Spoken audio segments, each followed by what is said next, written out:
Why did the room go quiet the moment he asked her that question? The dining facility had never cared about hierarchy. Hunger flattened everyone the same. Boots scraped, trays clattered, voices overlapped in tired, careless rhythm. It was where ranks loosened, where exhaustion ruled more than insignia.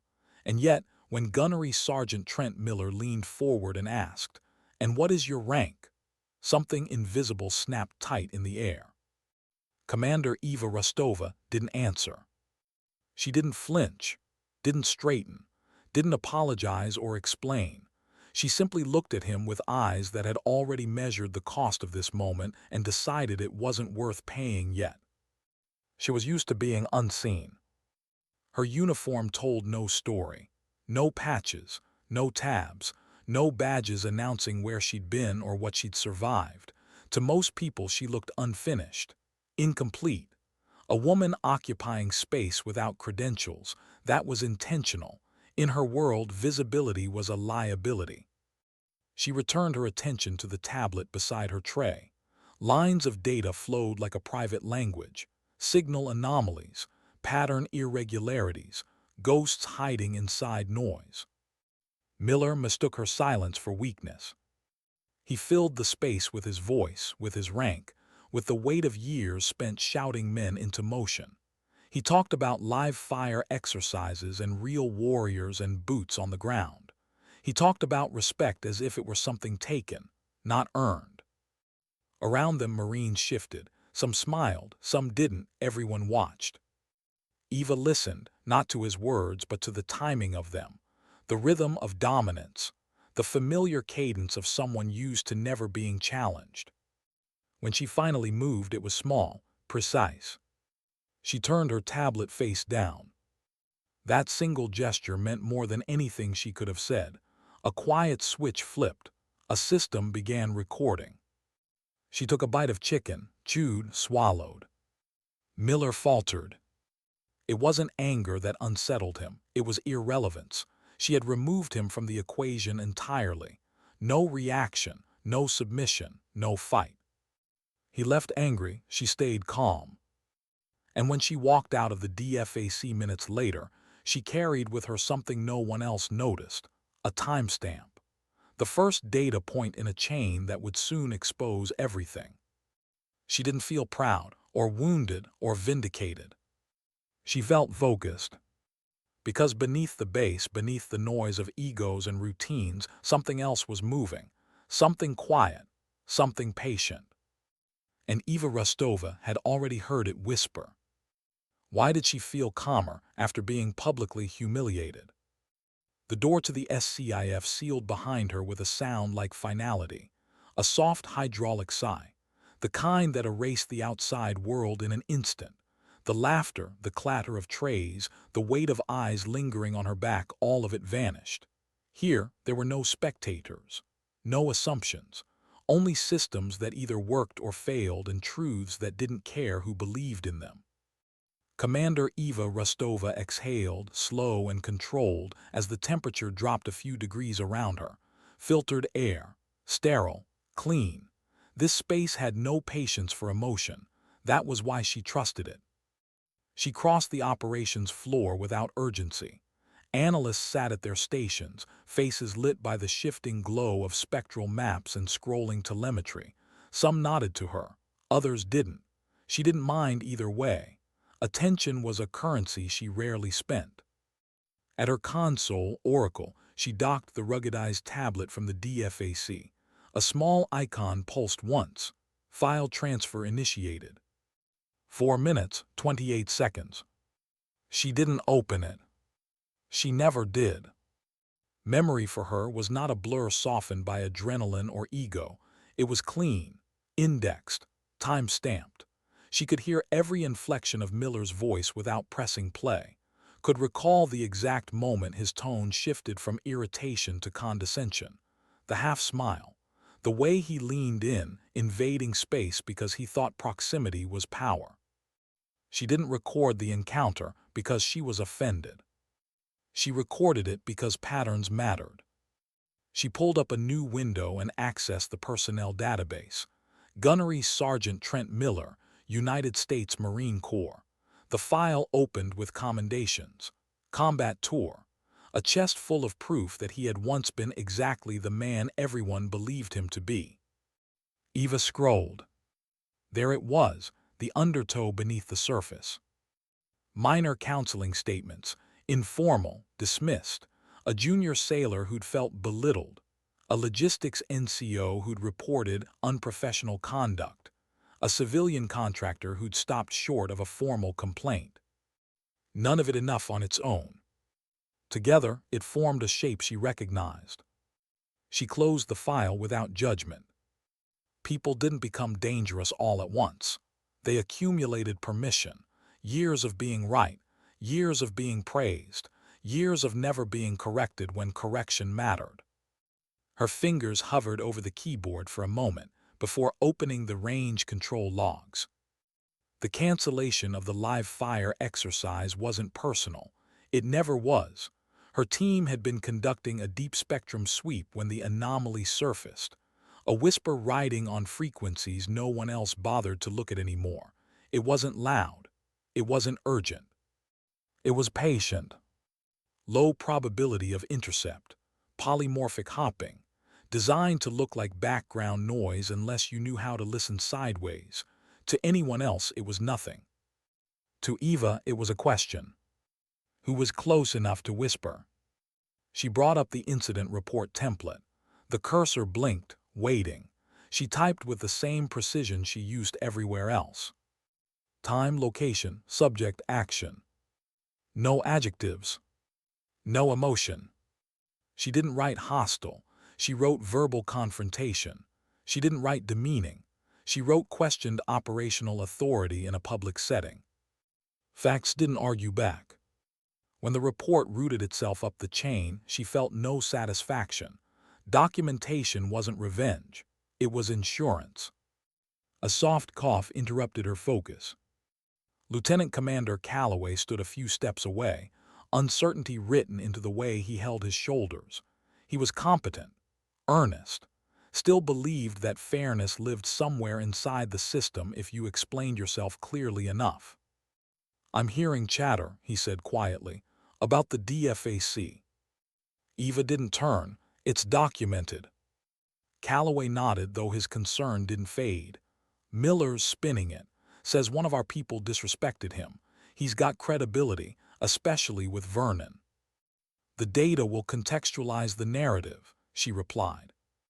He hesitated. "He's not the type to let this go. He'll escalate." She finally looked at him then, calm, unbothered. "I accounted for that probability." Calloway didn't know what to say to that. He never did.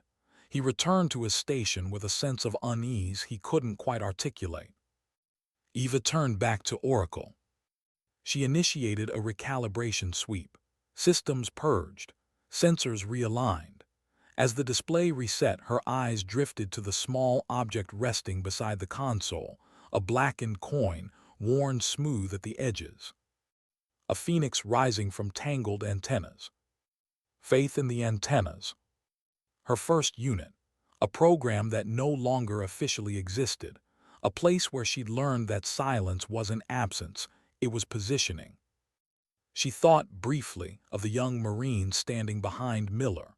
The way their smiles had faltered when she hadn't reacted. Confusion was often the first crack in certainty. The anomaly flickered again. Still there. Still listening. Her posture shifted almost imperceptibly. Focus narrowed. Whatever had humiliated her in the DFAC no longer mattered. This signal did. Because somewhere beyond the perimeter, someone else was mapping assumptions, testing boundaries, waiting for noise. And people like Miller were very good at creating noise. She didn't feel angry. She felt alert. The system hummed steadily, unaware of how close it already was to being touched by something that understood human weakness better than most commanders ever would. Eva leaned in, eyes tracking the ghost as it danced just beyond clarity. Whatever was coming, it wasn't loud. It was clever, and that made it dangerous. What did she notice that no one else did when the alarms began to scream? The first warning wasn't the sound. It was the silence that came just before it, a fractional pause in the system's rhythm, like a breath held too long. Eva felt it before she heard it, the way a pilot feels turbulence through the frame of an aircraft before the instruments react. Then the SCIF erupted. Alarms cut through the air in sharp, urgent pulses. The calm blue-green glow of the operations floor snapped to red, strobes washing over startled faces and frozen hands. Chairs scraped. Voices overlapped. Analysts leaned into their screens as if proximity alone could force clarity. Signal collapse on the west array. I've lost the ghost. No, wait, it's not gone, it's massive broadband interference, source unknown. Eva didn't move. She stood at Oracle, hands resting lightly on the console, eyes reflecting the chaos without absorbing it. She wasn't watching the alarms. She was watching the data beneath them, the way patterns buckled under stress. Somewhere on the perimeter, Gunnery Sergeant Miller's patrol rolled forward, unaware that a single decision had just turned curiosity into catastrophe. The jammer came online like a hammer, swung blindly in a glass room. To the Marines, nothing changed. No explosion, no recoil, just the reassurance that their equipment worked. To Eva's systems, it was an earthquake. A flood of noise drowned the delicate signal her team had been nursing for days. The ghost didn't disappear. It panicked. That was the mistake. The hostile transmission, once content to hide, reacted. Its behavior shifted from passive observation to aggressive adaptation. Power spiked. Frequency hops accelerated beyond human intuition. It stopped pretending to be noise and started fighting back. "Commander, it's escalating," someone shouted. "I know," Eva said softly. Lieutenant Commander Calloway hovered behind the analysts, trying to impose order. "Report by exception. I need a stable track, anything you can give me." Screens filled with false returns. Triangulation failed. Satellite uplinks spoofed themselves into uselessness. The system was drowning in its own attempts to recover. Eva tilted her head slightly. There. Not in the hostile signal, but in the interference. The jammer's broadband noise was ugly, crude, predictable in its messiness. To most of the room, it was contamination, the thing ruining their work. To Eva, it was a fingerprint. She watched how the hostile signal moved around it, not randomly, not chaotically, reactively, like a dancer adjusting to an unskilled partner. Her pulse remained steady as the realization settled. The enemy wasn't just responding to the jamming. It was learning from it, treating it as familiar, trustworthy, assuming discipline where there was none. "Calloway," she said. Her voice wasn't loud, but it carried. The room quieted around it instinctively. "Isolate the spectral signature of the crew jammer from Miller's patrol sector. Timestamp the initial spike." Calloway frowned. "Ma'am, that's just noise. There's no data there." "It's the key," Eva replied. "The hostile algorithm is using it as a reactive template." She moved then, fingers flowing across the interface with practiced precision. She wasn't fighting the signal. She was listening to how it echoed itself. The jammer was a lie the enemy believed. And she was about to exploit that belief. She instructed Oracle to stop chasing the hostile transmission directly. Instead, she told it to listen for distortions, the way the enemy's signal bent itself around the jammer's waveform, infinite decimals of interaction, echoes of echoes. Then she did something that made Calloway's breath catch. She synthesized a null packet. Empty, harmless, perfectly shaped. She modulated it to mirror the hostile signal's own adaptive behavior, wrapping it in the same assumptions the enemy had just demonstrated. It wasn't a challenge. It was a whisper. She transmitted. For a heartbeat, nothing happened. The alarms continued. The room held its breath. Then a single clean line appeared on her screen. Uncontaminated, responsive. The hostile system had answered. "I have it," Eva said, "locked." The effect was immediate. The chaos didn't vanish, but it stopped growing. Analysts stared at her display as Oracle stabilized, red strobes fading back to blue-green. Eva pulled. Data spilled open, not secrets but habits, coordination patterns, timing windows, and then something even better. Locations. The holographic map sharpened. 3 solid red dots pulsed into existence, forming a perfect triangle around the base. Mobile, close, confident. 3 hostile Yeo teams, Eva said, coordinated, using a triangulation blind spot. They were waiting for a disruption. Master Chief Tors appeared in the doorway, drawn by the alarms. He took in the scene in seconds, the stabilized map, Eva's posture, the sudden stillness of the room. "How fast can they move?" he asked. "Minutes," Eva replied. "Too fast for air or artillery." Tors nodded once. "Fast platoons 5 mics out." Eva didn't hesitate. "Patch me to Colonel Vernon, landline only." As the secure line clicked to life, the weight of the DFAC confrontation surfaced, not as emotion, but as causality. One man's need to feel powerful had created the opening the enemy needed. And one woman's refusal to react had preserved the clarity required to close it. The colonel's voice came through, sharp and impatient. "This better be critical." Eva's tone was calm, procedural. "Sir, we are under active electronic attack. I have confirmed hostile emitters at 3 locations. Coordinates are on your terminal." There was a pause. Then belief. Outside, Marines were already moving. Inside, Eva watched the red dots pulse steadily, knowing the hardest part wasn't over. The enemy had been listening for a long time. Now, for the first time, she was listening back. How did it all become real the moment the door opened? The SCIF door hissed apart just wide enough to remind everyone that the quiet inside was connected to a world that could still bleed. Master Chief Tors stepped in without ceremony. He didn't ask questions. He didn't raise his voice. He simply looked at the stabilized holographic map, at the 3 pulsing red points locked in perfect geometry, at the analysts who were no longer scrambling but starring. He had seen chaos before. He knew what control looked like when it arrived. "How solid?" he asked. "Sub-meter accuracy," Eva replied. "They're moving but not fast enough." Tors gave a single nod. That was all the confirmation he needed. He was already transmitting through hardened channels, bypassing every system that might still be compromised. Outside the SCIF, the base had shifted into a different posture.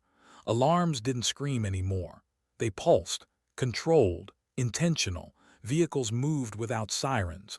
Doors closed. People stopped improvising. Inside, Eva watched the intercept take shape in real time. The Marine Fast Platoon altered course without fanfare. Training became purpose. The maps showed their advance not as heroism but as vectors converging. No bravado, no chatter, just movement.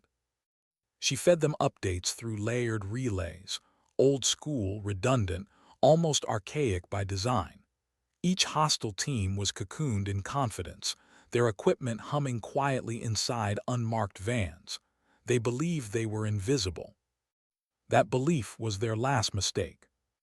The first team was secured in under 30 seconds.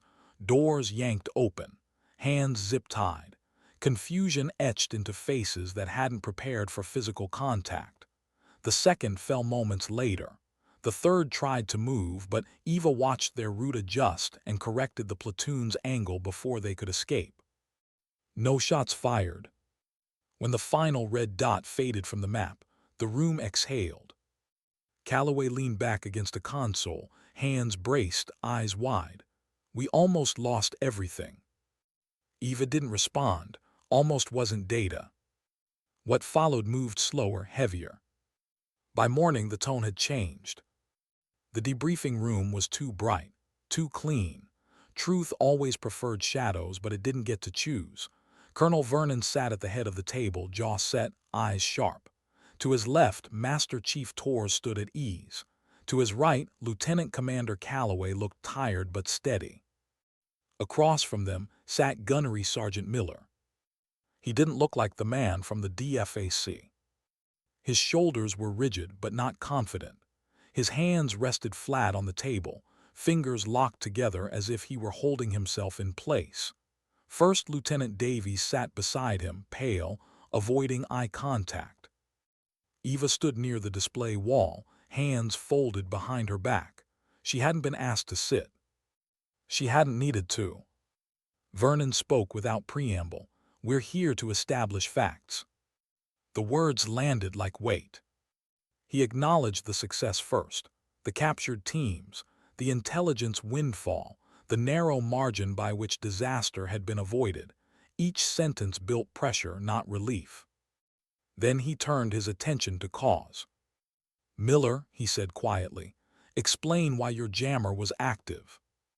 Miller's throat worked. "Sir, we were conducting a systems check."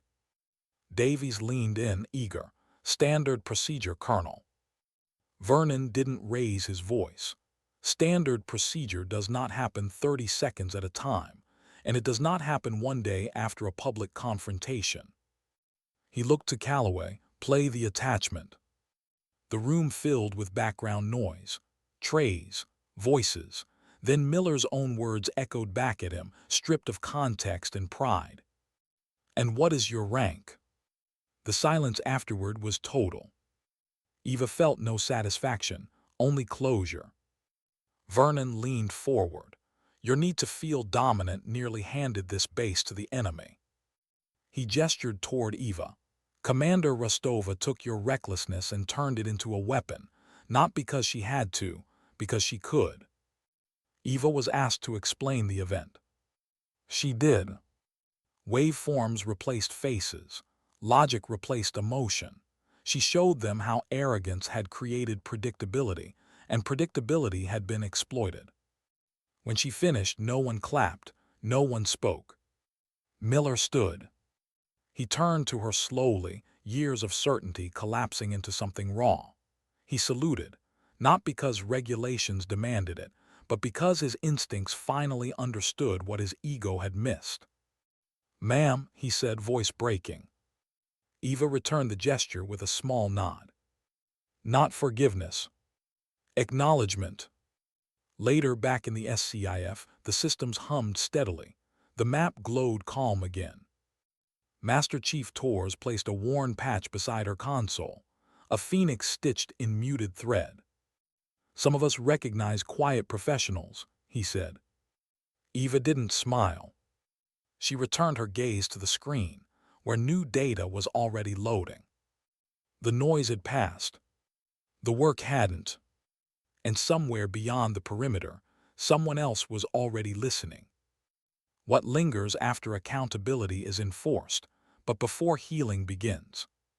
The base did not celebrate.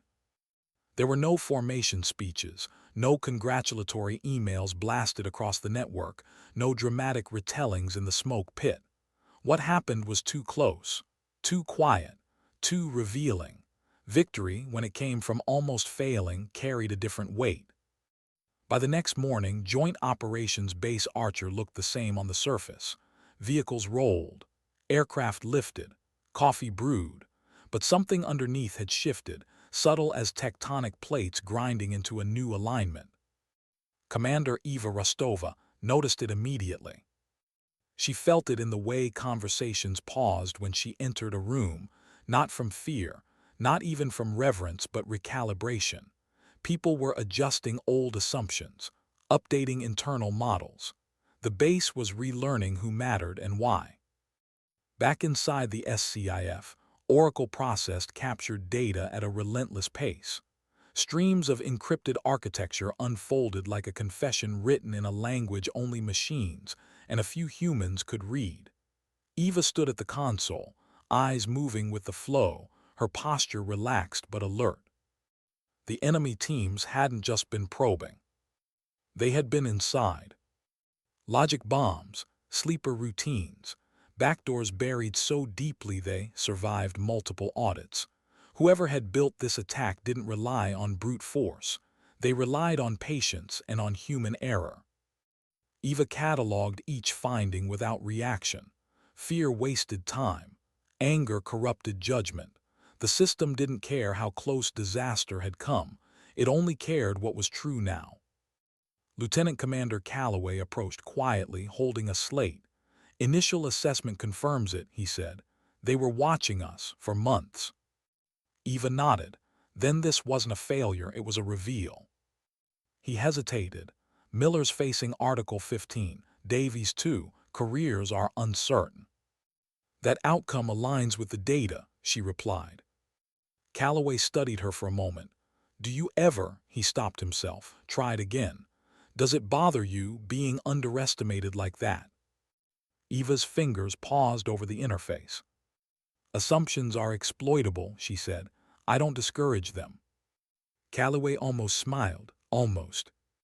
Elsewhere on base, Gunnery Sergeant Trent Miller sat alone in a quiet administrative office, staring at a wall that no longer felt solid. For 20 years, he had understood the world through hierarchy and noise, through presence, through the certainty that if he spoke loud enough, someone would listen. Now his own voice echoed back at him in memory, hollow and humiliating. "And what is your rank?" He replayed the moment differently now, saw what he'd missed, the stillness, the choice not to engage, the discipline it took to walk away without striking back. It wasn't weakness. It was restraint sharpened into something lethal. The realization hurt more than the punishment ever could. That evening, Eva returned to the DFAC. The same smells, the same harsh lighting, the same long tables scarred with use. But when she stepped inside, conversations dipped, not in mockery, not in awe, but in awareness. A young Marine at the beverage station straightened slightly. Another nodded, awkward but sincere. No one challenged her presence now. No one needed to. She sat alone again, just as before. This time no one approached. She ate quietly, reviewing sanitized reports on her tablet. The room resumed its rhythm around her. The system had corrected itself. Later, as she walked back toward the SCIF, she felt something unexpected. Not pride. Relief. The burden of being unseen had been useful, necessary, but it had also been lonely in a way she rarely acknowledged. Now the isolation was different, chosen, not imposed. Inside the operations floor, Master Chief Torres waited near Oracle. He didn't speak at first, just stood there, hands clasped behind his back, watching the data flow. "Base Command issued a new directive," he said eventually. "Mandatory inter-service conduct training. Your incident is referenced." Eva glanced at him. "Policy adjustments follow exposure events." Torres grunted. "You ever think about teaching?" "No," she said immediately. That earned a quiet chuckle. "Figures." He placed the worn Phoenix patch back beside her console, adjusting it slightly so it faced the screen. Some legacies don't need institutions. When he left, the SCIF felt quieter than usual. Eva stood alone with the machines. The system stabilized, threat vectors downgraded, the immediate danger had passed, but the larger pattern, the war beneath the war, had only just revealed itself. She stared at the holographic map, now calm and orderly, and allowed herself one small, private reflection. If the enemy had been this close, if arrogance had nearly opened the door, then the next threat wouldn't come with alarms. It would come wrapped in familiarity. She straightened, hands returning to the controls. Some battles were loud. Others were decided by who listened when no one else thought to. And Eva Rostova had learned long ago. Silence wasn't the absence of power. It was where power waited. What does strength look like when no one is watching anymore? The SCIF was quiet in the way only solved problems ever allowed.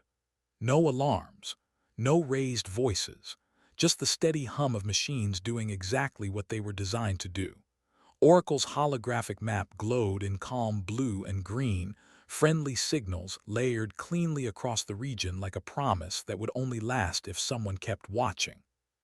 Commander Eva Rostova stood alone at her console. The crisis was over, officially. Reports had been filed, orders issued, consequences assigned. The base had returned to its routines, reassured by the idea that the danger had been contained and named. Eva knew better. She scrolled through the initial intelligence pulls from the captured enemy equipment. The data was dense, inelegant, stitched together by people who had spent years learning how to disappear inside other systems. This hadn't been a single operation. It had been groundwork, reconnaissance for something larger. She didn't feel dread. She felt recognition. Lieutenant Commander Calloway approached quietly, fatigue evident now that adrenaline no longer masked it. "It's worse than we thought," he said. "They were building redundancies inside redundancies, watching our reactions, not just our infrastructure." Eva nodded. They weren't mapping hardware, they were mapping behavior. Calloway hesitated. "Command," asking how close we came. She paused, then answered honestly, "Closer than they're comfortable admitting." He exhaled slowly. "What do we do now?" "We clean," she said. "Then we assume they're already adapting." Outside the SCIF, the base moved into evening. The sky dimmed, engines cooled, lights flicked on in orderly rows. From a distance, everything looked secure, safe. Inside Eva's mind, the horizon stretched wider. A soft sound broke the stillness, footsteps familiar. Master Chief Torres stopped beside her console, holding something in his hand. He didn't offer it immediately. He studied her first, as if measuring whether the moment was right. "They confirmed it," he said. "Project Trident, early days, black budget, deep cover." Eva's eyes didn't leave the screen. "Most of us didn't last. That's why it matters that you did." He placed the patch down gently, worn fabric, a phoenix rising from darkness stitched in subdued thread, faith in darkness. She picked it up, feeling the age in it, the weight of names she didn't say anymore. "I don't wear patches," she said quietly. Torres nodded. "I know." She set it beside her own token, the black coin, the newer phoenix etched in metal. Two symbols, different eras, same silence. When Torres left, Eva remained. She thought of Miller, not with resentment but with clarity. He would carry the lesson differently. Loud men often did. Some grew quieter, some hardened. Either way, the system would remember. She thought of the young Marines in the DFAC, watching the exchange without understanding it yet. They would one day, in moments when restraint mattered more than volume. She saved her work, logged out of Oracle. For once, she didn't rush. Before leaving, she looked back at the map one last time. Threats were already reorganizing. Somewhere, someone had noticed the silence where their teams used to be. Somewhere, new assumptions were forming. Eva welcomed that, because assumptions were vulnerabilities. She turned off the lights at her station and stepped toward the exit. The SCIF door opened, spilling her into the muted sounds of the base at night. No one noticed her leave. That was fine, because sometimes dignity doesn't speak. It doesn't argue, it doesn't demand space. It waits, it listens, and when the moment comes, it acts.